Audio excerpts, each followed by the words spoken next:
apologies for not attending the first part of the conference, so I may repeat things, I may contradict things that were said before.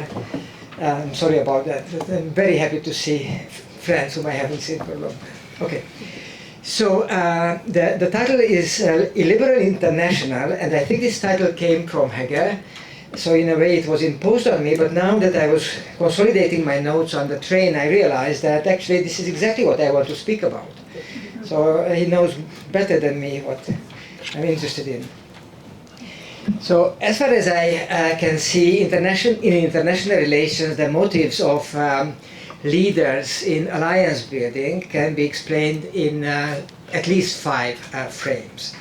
One is power maximization, the second is ideological commitments, the third is domestic public support, the fourth is the represented country's economic interests, and the fifth is geopolitical ambitions of the country. Now, out of these 5 factors, ideology is the one that is least compatible with the kind of rational, materialistic explanation of world affairs. And in that sense, this is the factor that is most in need of justification, explanation, and scrutiny. There were historical periods when the ideological logic was very apparent, very obvious.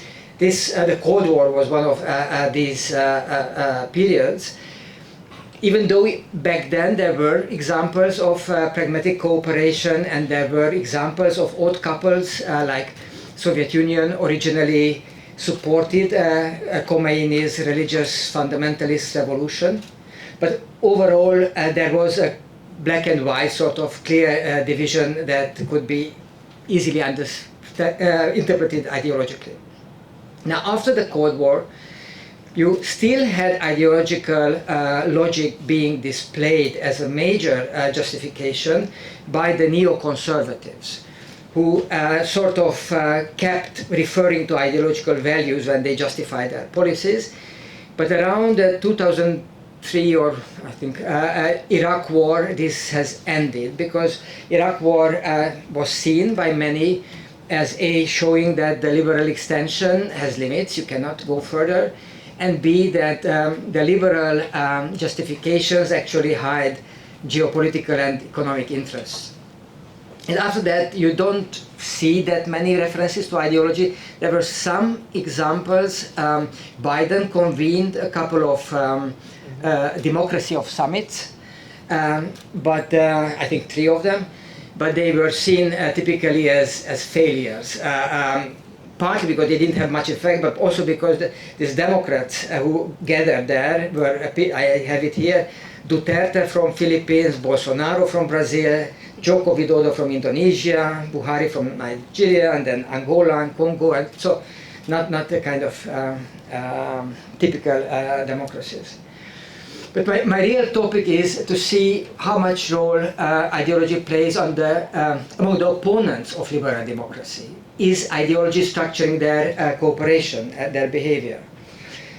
And here I have to acknowledge that once that there are many obstacles in front of ideology becoming a major decisive factor. First, obviously, these countries that we call illiberal have fundamental conflicts of interest. Just think about Asia, where you have a lot of illiberal countries like China, Russia, India, Pakistan, and think about the geopolitical tensions between them. And then, even if there were ideological twins sitting in the Kremlin and in the White House, US interest and Russia's interest would be still different. So there are certain fundamental tensions that ideology cannot bridge. Even if you look in European settings, you see how nationalist illiberals try to cooperate, but they are obstructed by the fact that traditionally their enemy number 1 is the neighboring country. Then the other major reason why ideology has difficulties manifesting itself as the main kind of organizing power is that even though we tend to complain about how the liberal world order is crumbling, it is still there. It is still powerful in many ways, not only in terms of military alliances like NATO and so on, but soft power, from Hollywood to Oxford. And all these illiberal initiatives, in a way, have to fight this still existing liberal elite. And in this fight, they have to accept some compromises, to sort of buy into the liberal narrative to some extent. So each of them makes some kind of compromise, and that also fragments them further. And finally, there are very different ways to question liberal democracy. I wrote a bit about this, and I distinguished 9 fundamental types of illiberalism: populist, authoritarian, traditionalist, religious, paternalist, libertarian, nativist, materialist, and left-wing. Now, there is some overlap between some of these types, but there is a lot of tension between them, and even though they want to change liberal democracy, they often want to change it in a different direction. So, all these obstacles make ideology unlikely to be extremely central. But I think it is, and it is increasingly so, and you can see that looking at some recent developments. Just think about what happened in October. Trump has given 20 million bailout to Argentina. This was not justified economically, not justified in any financial term. It was justified in political and ideological terms, and he did say that if Milei is not re-elected, then this is off, and the US will not be gentle with Argentina.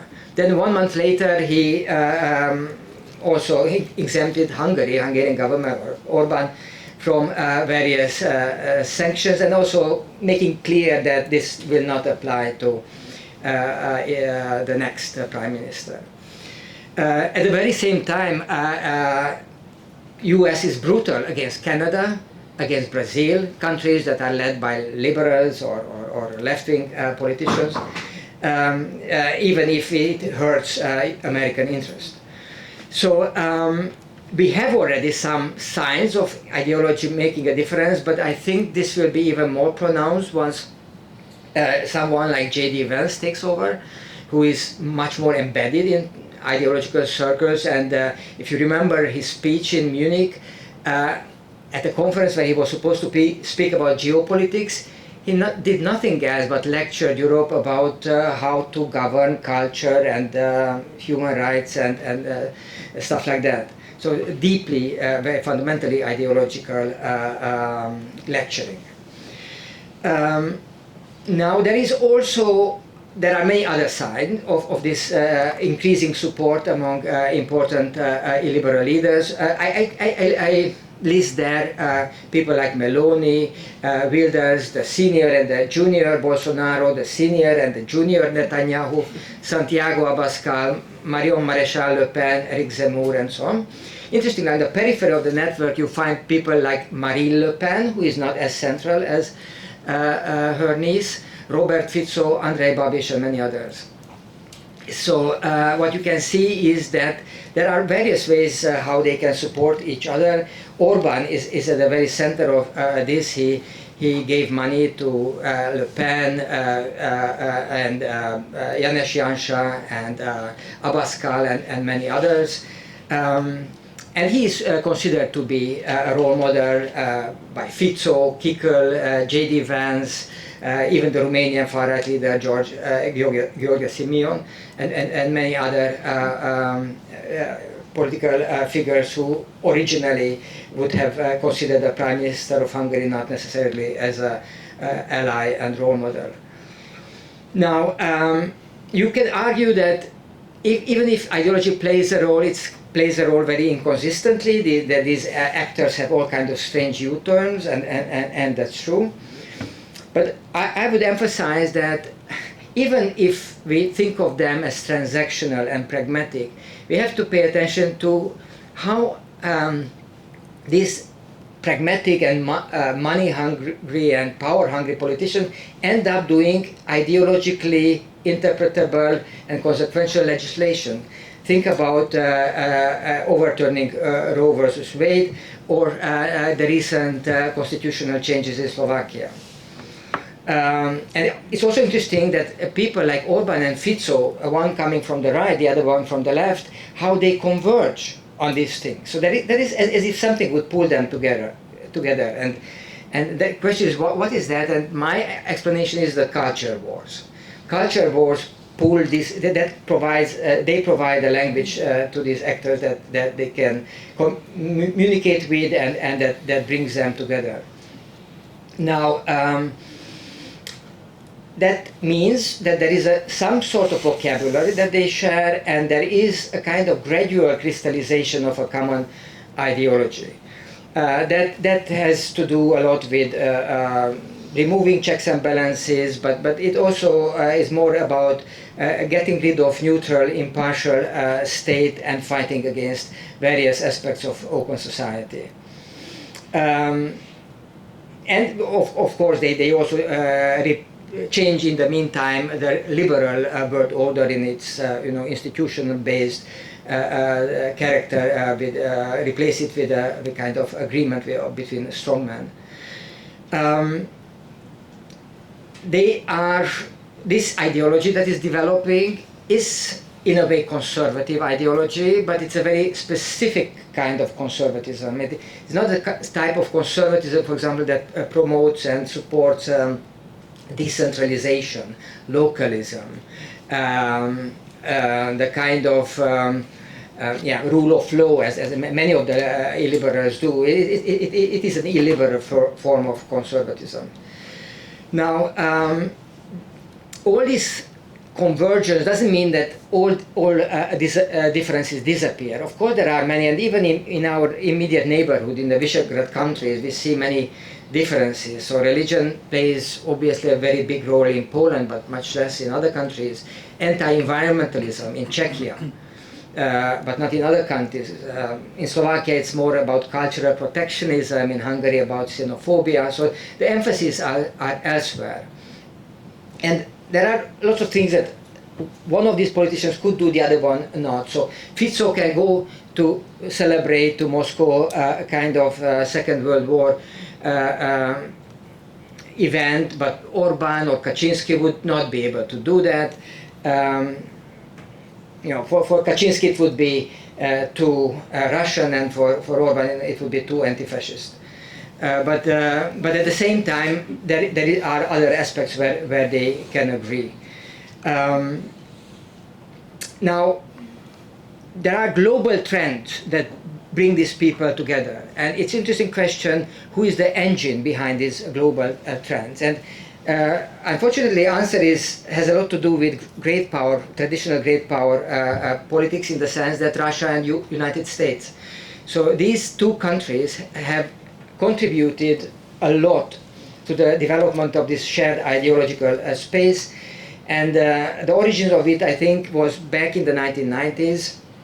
Then a number of NGOs were established, like the World Congress of Families, which was founded by American activists, but it was supported by Russian oligarchs. There is one particular guy called Konstantin Malofeyev, who was the big sponsor, and I mention him because recently he has established the International Sovereignist League, which is a openly fascist alliance. So he has many projects. The World Congress of Families was obviously not fascist. It was a broad church something, but it was deeply conservative, and it was very active in Central Eastern Europe. They had conference here in Budapest, in Prague, and many other cities in the region. And they had a big impact. The leaders of this organization had a role in drafting the anti-LGBTQ legislation in Russia, and that was then taken over by Hungary and other countries. Now, I would like to finish with two things. One is that a recent report that I just came across, it says that the total annual anti-gender funding in Europe rose each year from 220 million in 2019 to 271 million in 2022, so 23% increase in 4 years. The largest driver of this growth came from the Russian Federation, whose anti-gender funding effectively doubled from 42 to 86 million in 2022. As far as I could see the numbers, about a quarter of the money spent across these 4 years in Europe for this anti-gender purpose came from outside of Europe, from Russia and United States mainly, and about 60% of all the money came from 5 countries only. Number 1 country with about 18%, Russia. Number 2 country, other great power, with 15%, Hungary. Third, 14%, France. Fourth, 9%, United States, and fifth, 7%, Poland. Now, with the exception of France, I think all these 4 countries contributed because their leadership, their government was behind it. Funding for what, sorry? This is funding anti-gender activities, NGOs, propaganda networks, and so on. And let me just conclude that it's still a question to what extent ideology beats geopolitics and other criteria. And to me, the test case is the country that we just heard about, Georgia. So as far as I can see, Georgia is a particularly interesting case. Georgia was on the road towards Western integration, and then somehow a U-turn happened. And this U-turn happened in spite of the territorial tensions with Russia. So in a way it's completely ununderstandable in a classical way how can these 2 countries suddenly become friends. But once they become friends, you would expect that that means that this country, Georgia, will be opposed to the United States. Because if you go to Russia, then you cannot be friend of US. But that's not exactly so. So just here in Budapest, we had a CPAC where Irakli Kobakidze, the Prime Minister of Georgia, gave a speech that could have been given by any Republican politician. So while he is kind of divorcing his country from the West and this geopolitical center of the West, he is bringing it closer to Trumpism. And you see how sort of you can move to Trump and Putin at the same time. And well, maybe I should stop here because in Hungary you don't have to speak about this too much. Thank you.